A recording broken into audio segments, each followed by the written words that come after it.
Татарстанда яшәүчеләр бушлай газны тоташтыруга 14 мең гариза биргән. Ил президенты карары буенча зәңгәр ягулыкны участок шикләренә кадәр бушлай кертәләр. Газны бакча ширкәтләренә таштыру мөмкинлекләре дә бар. Татарстанда 18 мең йортка газ кертүгә заявка бирелгән. Президент программасында катнашуга шул кадәр кеше дәгъва итә. 2023 ел азагына кадәр 10 мең кешегә газ кертелә.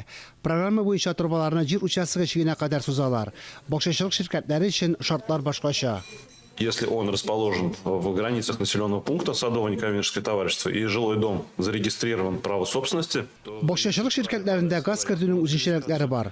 Бушлай трубалар бакчачылык ширкәтләре чигенә кадәр генә сузыла. Эчтәге территориядә кешеләр үзләре түләп кенә йортларны газга таштыра ала.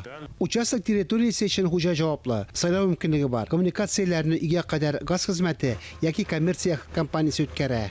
Вот эти ставки, они установлены. В среднем прокладка внутри земельного участка стандартная. Ставкалар билгеләнде. Уртача алганда җир участогында трубалар сузу 60 мең сумга якын.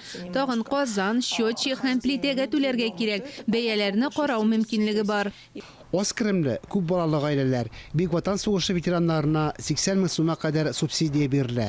Аларга гаризалар социаль яклау бүлекләрендә кабул ителә.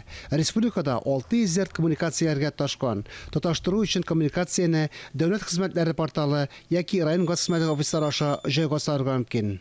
Танис Мөхәммәтов, Диана Василова, Татарстан яңалыклары.